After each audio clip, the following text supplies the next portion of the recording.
사건 하나는 수임한지 이제 수임해가지고 돈 내고 그다음 위임장도 내지 않습니까? 그렇죠. 근데 내고 나서 6개월 동안에 서면을 한 건 안 낸 거예요.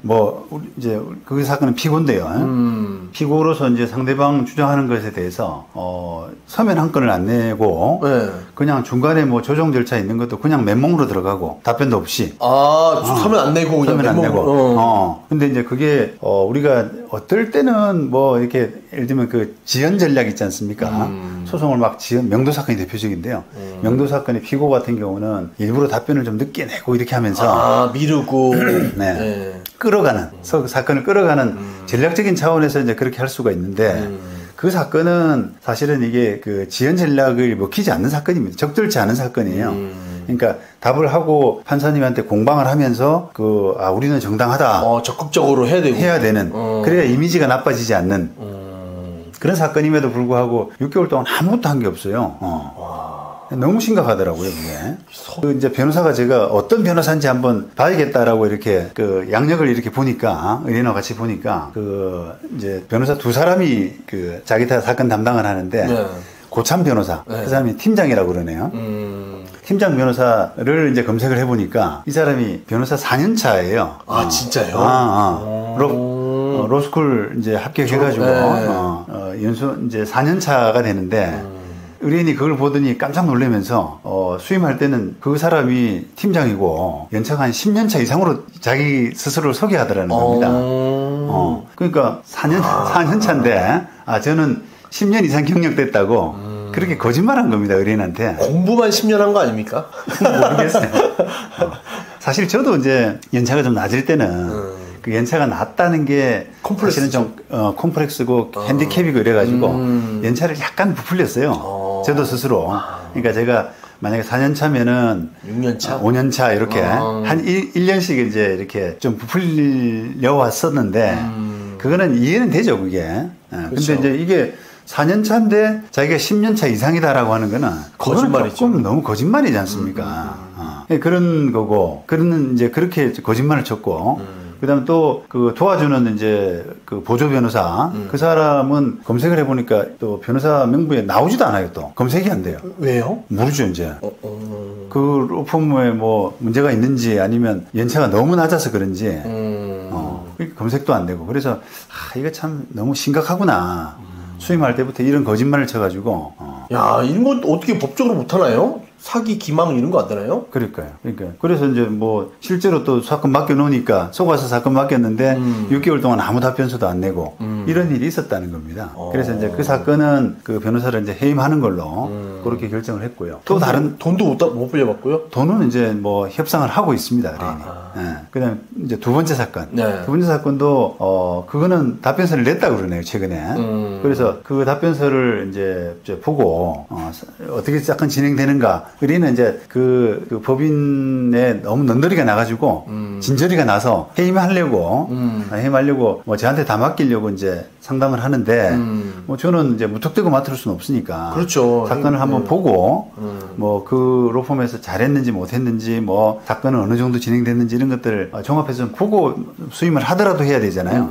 그래서 이제 사건 검색을 해야 되는데 의뢰인이 사건 번호를 이제 모르더라고요. 그래서 마침 이제 그 로펌에서 서류 만들어가지고 준비서면 만들어서 제출한 서면이 있어서 그걸 보니까 뭐 사건 번호 뭐 2024 가단 메토 이렇게 돼 있잖아요. 그리고 나서 어떤 법원 그래서 마지막 보니까 요거 한번 보시죠. 제가 최근에 다른 사건들 이제 한번 예를 들어 보면은 준비서면 보면은 요렇게 이제 초반에 뭐 2023 가합 뭐 3036-025 뭐 소유권 이전 등기 사건 뭐 원고 누구 피고 누구 이렇게 돼 있지 않습니까? 요게 이제 서면 초반에 이렇게 들어가고요. 그 다음에 후반부에 어느 법원이냐라고 하는 부분은 준비서면상 맨 마지막에 이렇게 후반부에 들어가게 돼 있어요. 우리가 요거를 이제 준비서면 뭐 답변서 양식 이런 것들이 대체로 그렇게 돼 있단 말입니다. 요거는 이제 서울 서부지방법원 뭐 민사 14부 기중 이렇게 돼 있잖아요. 근데 그 의뢰인이 자기 사건 이제 서면이라고 하면서 저한테 이제 사건 번호 한번 찾아보시라고 보시라고 하면서 이 서면을 보여주던데 잘못 쓴 거예요? 예, 결론적으로 그런데 몇 번 이제 사건 번호가 적혀 있고요. 맨 마지막에 서울중앙지법이라 돼 있더라고요. 네. 그래서 서울중앙지법을 이제 나의 사건 검색 있잖아요. 대법원 홈페이지에 중앙지법 치고 사건 번호 치고 당사자 치고 이렇게 들어갔는데 안 나와요. 없는 사건이라 나와요. 없는 사건이라고. 뭔지 알겠다. 그래서 이게 이상하다 싶어서 또 넣었어요. 한 3번을 넣었는데 안 나와요. 없는 사건이라 나와요. 그러니까 이게 또 내가 볼 때는 그 변호사들이 또 실수한 것 같다. 일처리가 지금 잘못되고 있는 법인이다 보니까 뭔가 실수가 있었던 것 같다라고 해서 확인해 보시라고 그랬더니 의뢰인이 이제 다음날 확인해가지고 저한테 이제 알려주는 말이 이것도 좀 웃깁니다. 원래는 서울중앙지법이 아니고 수원법원이었답니다. 사건이. 그런 것 같았어요. 수원법원인데 네. 그걸 이제 변호사가 실수한 거예요. 붙여넣기 한 거잖아요, 그냥 붙여넣기. 그렇죠. 원래 이제 그게 붙여넣기가 실수가 아니고 네. 다른 사건은 원래 붙여넣기를 하는 건데요. 네. 양식이 있으니까 네. 그 양식에다 이제 서면을 쓰고 마지막에 수원지법원 사건이면은 중앙을 지우고 수원을 바꿔 넣어야 되는데 그걸 마지막에 못한 거예요. 와, 그러니까 그런 실수를 어떻게 하냐고요. 그러니까 붙여넣기 하고 확인해야지. 간혹 있습니다. 이게 왜냐면 서면이 복잡하고 그거 쓰는데 막 정신이 골몰해 있고 하다가 마지막에 이제 집중력이 떨어지잖아요. 다 됐다 싶고 그냥.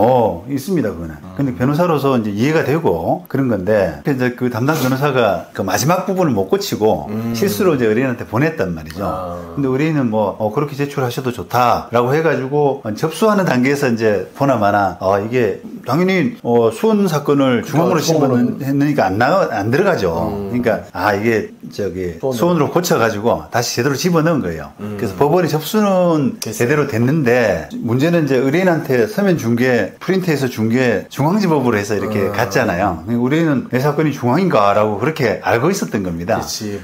모르는 사람은 그렇죠. 저한테도 이제 중앙이라고 알려준 거고. 그래서 이제 그거를, 의뢰인이 이제. 따졌대요? 따졌는데, 이게 따진 게 아니라 사실은 궁금했던 거죠. 이게 왜, 사건 번호가 안 나온다는데 왜 그러냐. 이게 중앙으로 해서 친이가 안 나오더라. 그러니까 변호사의 답변이 가관이에요. 그 거짓말한 건데요. 이게 전자소송이기 때문에 모든 사건이 다 중앙으로 들어간답니다. 그래서 중앙으로 넣은 거는 정상적인 절차라는 거예요. 그래. 바보라네요. 그렇죠. 요즘 유튜브 인터넷으로 다 대충 검색하면 나오는데. 그러니까 중앙으로 거쳐서 가기 때문에 중앙으로 넣은 거지. 중앙으로 넣어서 딱 내려가는 거다. 그렇죠. 실수가 아니다라고 이렇게 이야기를 하는데, 이 너무 이렇게 뭐랄까요, 좀 측은하다는 생각이 드는 겁니다. 왜냐면 그럼 변호사의 그 위상이 좀 떨어질 것 같습니다. 옛날에 비해서 진짜. 그렇게. 아까 이제 종합해 보면은 수임할 때부터 4년차 변호사가 10년차 이상이라고 자기 경력을 스스로 거짓말했죠. 그 다음에 이런 부분도 우리가 이제 변호사 입장에서는 죄송합니다. 이게 우리가 원래 그래요. 이게 서면 쓰다 보면은 가끔 이런 일이 있어요. 라고 하면은 끝날 것을 그걸 자기 실수를 인정 안 하기 위해서 너무 터무니없는 거짓말을 해버리잖아요. 그래서 여기는 정말 이렇게 거짓말이 만연돼 있구나. 만연돼 습관화된. 거기서 일배우면 안 될 것 같은데요, 막내들도. 그렇죠. 대충 배울 것 같은데요. 그러니까 대충 해가지고 수업만 많이 해가지고 그걸 배운다고 할 수 있죠. 그러니까요. 아니 그러니까 그걸 배우겠다고 들어가는 사람이 있다니까요. 응기응변으로 의뢰인을 속이는 것이 잘하는 것처럼 광고하고 그다음에 적당하게 이야기하고 이런 부분을 변호사로서 잘하는 거다. 그죠? 그렇게 해서 돈을 벌면 땡이다. 땡이다. 이게 문제라는 겁니다, 지금. 그러니까 그 이제 위에 있는 변호사들 또 밑에 그거를 배우러 들어가는 변호사들 알면서도 이렇게 해야지 적당하게 구슬려 가지고 수임하는구나. 수임 잘하는구나. 돈 버는구나. 그게 큰일이죠. 우리 연예계도 마찬가지지 않습니까? 그렇죠. 그냥 제대로 정직하게 이렇게 하는 사람보다는 적당하게 그죠? 그런 사람이 막 돈 벌고 그러면은 밑에 이제 시작하는 입장에서는 그런 사람을 본받고 싶잖아요. 그렇죠. 돈 많이 버는 사람들이 쫓아가게 돼 있으니까. 그렇습니다. 그러니까 이게 어떻게 보면 사회 악이라는 겁니다, 이게. 그래서 저도 참 너무 한심해서 이게 현실이구나. 저는 제 일만 하고 다른 변호사가 어떻게 하는지 하는 부분을 직접적으로 볼 수는 없잖아요, 보통. 그렇죠. 법인이 크게 로펌에 있는 거 아니니까.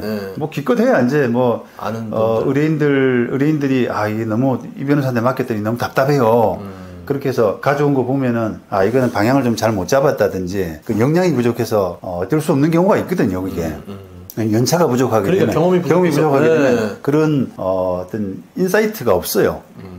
부족할 수밖에 없잖아요. 그렇죠. 그런데 여기는 그런 문제가 아니라 경험 부족이 아니라 완전 거짓말. 양심과 그런 부분 자체가 지금 문제가 되어 있는 이런 경우는 저는 정말 처음 봤습니다. 너무 놀래가지고 제가 이제 이런 부분까지를 제가 찍겠다라고 마음을 먹은 게 그러니까요. 이건 좀 아니다 싶어서 그래서 좀 이제 그 의뢰인들도 너무 이렇게 전관에서 막 큰 데가 다 좋은 게 제가 그 말씀 드리려고 했어요. 이게 우리 사회가 너무 이렇게 외관 크고 과시 번지를 하고 이런 걸 너무 좋아하는 경향이 있습니다. 막 건물 통째로 있고 막 이런 그렇죠. 네, 막 변호사 많고 큰 건물 2, 3층 막 대회가지고 대로변에 뭐 광고해가지고 그렇죠. 맞아요. 뭐 네이버 이렇게 검색하면 1등으로 나오고 그런 것들을 너무 좋아하는 경향이 있단 말이죠. 그걸 어떻게 보면 이런 로펌들이 파고드는 거예요. 심리를. 그러니까요. 네. 우리나라가 명품 소비 1위잖아. 그 조그만 나라에서 1위라고 그러잖아요. 그렇죠. 그런 거 같이 명품 그냥 공부보험도 큰데 뭐. 네. 네? 명품 비싼 차도 잘 팔리고 네. 그런 것들인데. 잘 근데 이제 결국은 보시다시피 이제 많은 돈을 내고 결국은 의뢰인들 시간 버리고 스트레스 받고 결과 안 좋아지고 결과 안 좋고. 와. 의뢰인들이 이런 부분은 조금 주의하셔야 될 것 같아서 말씀을 한번 드려봤습니다. 네.